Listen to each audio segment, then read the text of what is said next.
School పిల్లలకు యాజమాన్యానికి విచ్చేసిన అధికారులకు మా బీజేపీ అధ్యక్షుడు గారికి ఆరోగ్యం యోగాతోనే ఆనందం అదే ఈ దానికి స్లోగన్. అంటే యోగాతో ఆరోగ్యం, యోగాతో ఆనందం.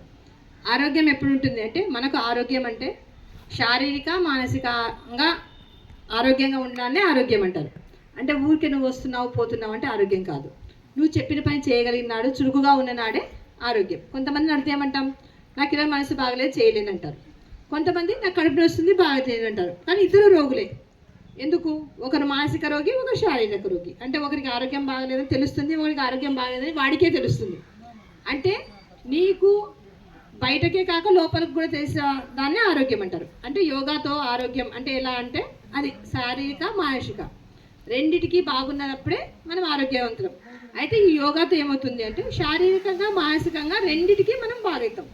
ఏం జరుగుతుంది, మనం ఒక్కొక్క ఆసనంలో ఒక్కొక్క క్రియ చేస్తాం. ప్రాణాయామంలో ఒకలాగా శ్వాసకోశానికి చేస్తాము. లేదు మనం ఇప్పుడు వార్మింగ్ అప్ ఎక్సర్సైజ్ చేసాం, తర్వాత నిలబడి కొన్ని చేసాం, వంగి కొన్ని చేసాం. ఏమవుతుంది, ప్రతి దాంట్లో మన నరాలు మీకు అందరూ తెలుస్తుంది. మన పెద్దవాళ్ళు ఏమంటారు, నరాలు పట్టుకున్నాయంటారు. ఎందుకంటారు అంటే వాళ్ళకు అంటే ఇప్పుడు మనము శారీరక ఆరోగ్యంలో తీసుకుంటే నరాలు అని అంటారు. ఏమి అంటే మనకు ఆక్సిజనే దానికి నరం. అంటే మనం నీకు మెదడు పనిచేస్తుంది అంటారు.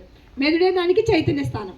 అంటే చైతన్య స్థానం బాగుంటే ఆరోగ్యంగా ఉన్నట్లు. ఎప్పుడు శారీరకంగా మానసికంగా ఎట్లా మనం చేసే క్రియల ద్వారా, శారీరకంగా ఎట్లా మనం చేసే పనుల ద్వారా.